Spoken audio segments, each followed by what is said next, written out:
Why does your scanner show the P0174 engine code? What does it mean? P0174 is a diagnostic trouble code, stands for System 2 Lean in Bank 2.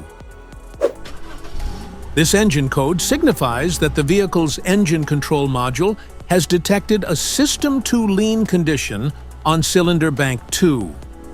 Under this circumstance, short-distance driving is permitted, but your vehicle should be repaired as soon as possible.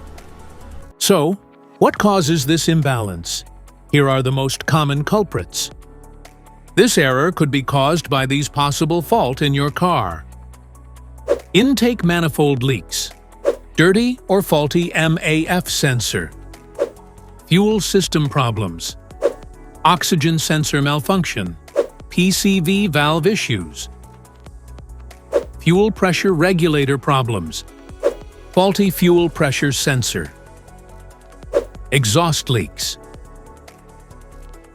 Each DTC code corresponds to a specific issue in your vehicle. This engine code comes in various vehicles, mostly comes in Toyota, Honda, Lexus, Acura, and Scion. If you want to fix this error code, let us know in the comments section. We will definitely make the video on your demand. If you like this video, don't forget to subscribe to our channel. Thanks for watching.